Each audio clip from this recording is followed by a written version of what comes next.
Now, as we began earlier, we were explaining to you that there is often a gap between who you've become vibrationally and what you've let manifest, because you're not vibrationally up to speed with everything that you've asked for. It's the whole conversation that we just had. So you've got to be ready for what you put into the vortex before what you put into the vortex can manifest in your experience. You can't just keep asking for it from a place of knowing what you don't want. You eventually have to become a vibrational match to the part of it that you do want, which you never are in the beginning, because knowing what you don't want is what caused you to ask for what you do want. So it's logical that you would be more a vibrational match. It's logical that you might even be talking about money more from a place of not having enough than from a place of having enough. It's logical that you might be talking about more ease from a place of wanting it but not having it than from a place of really having it. In other words, don't you always know more clearly what you do want when you're living what you don't want? Isn't that when you begin thinking more about health, when your health is diminished in some way? It's the beauty of the contrasting world in which you are living. It's what you came to experience the benefit of. So our friend is talking about how he's put all of these things into his vortex, and he's acknowledging the reality of it. And he's even explaining to us that through trying to feel good, he's been in his vortex. That's the terminology that we've been offering for the last year or two. Get in the vortex, meaning get up to speed. Talk about what you want and why you want it. Do your best to be a vibrational match to what you do want. However, if you are doing a good job of being a vibrational match to what you do want, then this natural thing happens. When you bring yourself up to speed with the vibration of your vortex, then what's in the vortex that is vibrational in nature flows into your experience where you can interpret it in manifestational ways.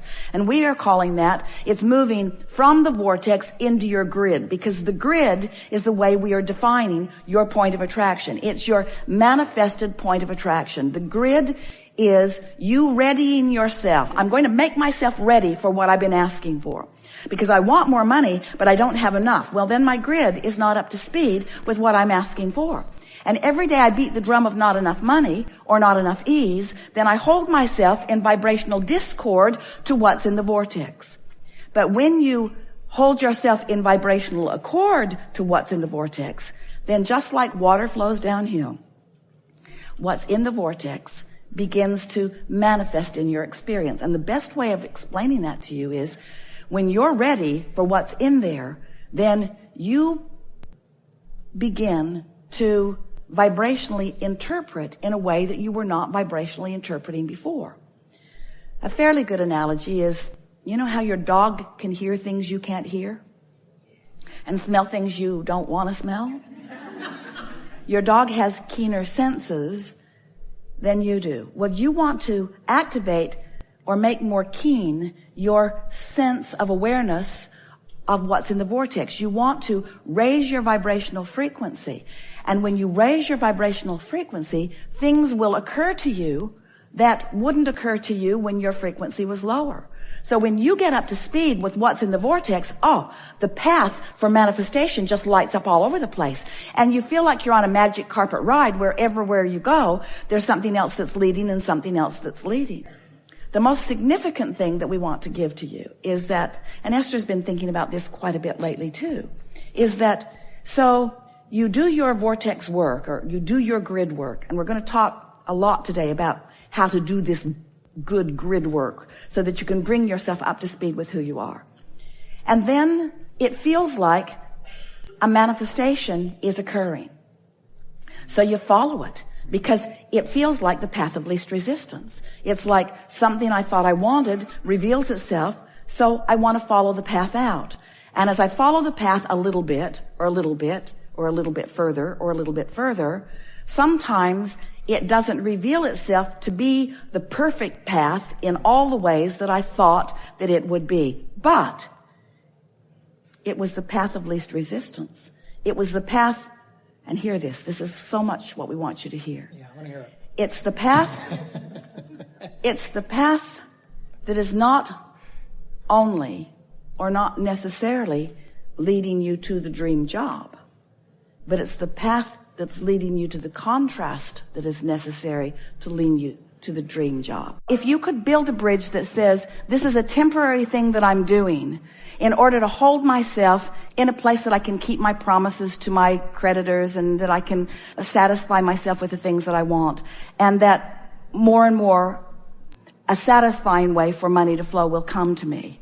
Because if you stand in a place where you say, I want more money, but I'm unwilling to do the action things that I know that bring money, now it isn't the action or the non-action, it's the contradiction in the energy. I want this, but I'm not willing. But when you say, I want this, and I'm willing to do whatever it takes to come into alignment to get what I want, there's a helpfulness in that willingness. But then you say, but I'm contradicting myself because, Abraham, you're teaching me that I can do this through the power of thought. And we tried to clear that up with you in the first moment that you said that. We're not teaching you that action is not part of it. We're teaching you that action isn't the most important part of it, that the alignment is, and that it's possible for you to come into alignment so that the action that is then required of you by the filling of the vortex into the grid is action that you will be really thrilled in the offering of. There isn't one of you who doesn't want to act. You do. You want to act. And there isn't one of you who wouldn't revel in inspired action over required action. They are very different actions. But if you don't take the time to do the grid work, the inspired action doesn't come. And when it's required action, you get burned out really, really fast. Yes. But when it's inspired action, then you can't stay up long enough and you can't get up early enough and you can't talk about it enough, you see. When it's inspired action, the whole of the universe is flowing with you into this poignant moment. Most humans do not allow themselves the feeling of standing in a moment in time, focused upon something that they care about, having cleaned up their vibration so that the energy that creates worlds is flowing through them in this moment, so that every intelligent consciousness that knows anything about what you're talking about or thinking about or engaging about is flowing with you and through you in that moment. That is co-creation at its best, you see. But you got to line up with that energy. And you got to know when you're not lined up with it and know when you are lined up with it, and then just keep leaning toward the lined up with it until after a while it becomes really easy. You can tell the offness of something almost instantaneously. There are a couple of things that we want to ask of you. You were really good, by the way. Your answers were in keeping with the vibration. You were not saying one thing and meaning another. So we want to follow that trend just a little bit and ask a few more things of you. Do you believe that there is value in contrast? Do you believe that out of the contrast will come greater clarity? Yes. And that greater clarity is easily satisfied once you do the grid work? Now, the easily is the part that you were stumbling over just a little bit. Yeah. But do you believe now, does it feel easier to you now than it did just a little bit ago? Yes. Does it feel to you that you've come into resonance with understanding your own power? Yes. And can you relax a little bit as you stand in contrast right now without money flowing in the way that you want it to? Can you embrace that as a good thing, not a bad thing? Yes. Can you let this moment in time not feel like struggle, but feel like clarity? Because if this moment in time, with this contrasting experience, if you can stop beating up on yourself because you didn't get it right the first crack out of the box, if instead you can say, oh, this didn't go the way I wanted it to, but it's all right because I'm still standing here evaluating contrast. That's the peace that we're wanting you to find in this. So often, as you listen to us for a while, and you want to be deliberate creators, and you want to do the grid work, and you tried to get in the vortex, and you're trying to pay attention to the way you feel, and you're making an effort to be more the person that you want to be. And then when something that you thought you wanted doesn't turn out right now the way you wanted it to, then that second guessing starts happening. Then you start asking yourself, what did I do wrong? And if instead you can say, I didn't do anything wrong, this contrast is part of what's right. This contrast is part of the clarifying thing. It's part of the clarification that is helping me to identify more clearly what it is I do want. If we could just convince you that you want a creative plethora of opportunities to pull from. You don't want limited ones. And the contrast is just filling in the colors and the textures and the opportunities, you see. If we could zap you with something, and of course we can't, but we can know it so strongly that as you're willing to listen to us for a while, you'll begin to get it. You are in a really, really good place. You're asking really, really good questions. Your desire is really focused in a strong way. And this conversation that we've had, which was solely offered to soothe any angst you have about being in a wrong place, that's what every process that we've ever offered has always been about. To soothe your angst about any wrongness that you've done, because you're not doing anything wrong by standing in a place you don't want to stand in.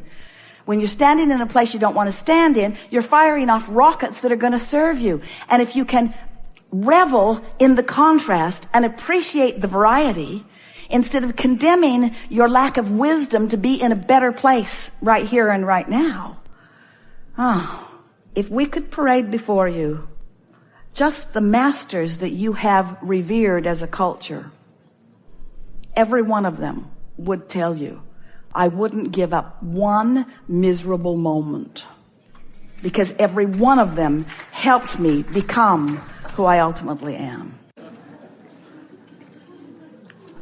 Alignment is alignment. So once life has caused you to parlay what your desire into the vortex, and it's at this high-flying frequency, which we will call resistance-free, when you find alignment with that, for the moment of that positive emotion, you're in alignment. And we would not talk about degrees of alignment in that regard. But we would talk about degrees of alignment in this way. Some subjects you line up easily, some subjects you don't. In every case, even though alignment is perfect, there will be further expansion and the alignment won't hold. So you are constantly reaching for that alignment. It's like something's going on with the soundboard here, and Esther is wearing a wireless mic that is getting some resistance from somewhere. They're not sure if it's something that's being broadcast somewhere on the premises or if it's a failure of a piece of equipment. And so they have this backup hardwire that is not dependent upon the airport. It's coming through a more secure channel, so to speak. And so they're constantly reaching. They will isolate it. They will figure it out. But sometimes it takes some exposure to some experience in order to figure it out. And in the process, they will come to a better system yet.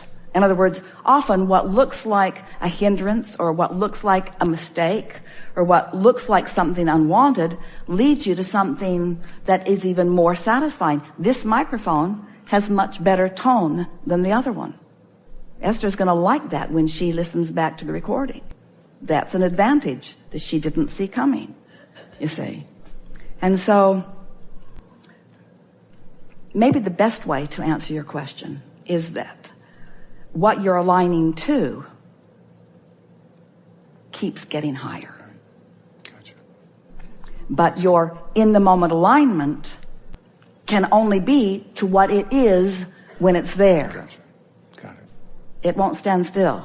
Got it. And that brings us around Gotcha. to making the statement about the fun of life.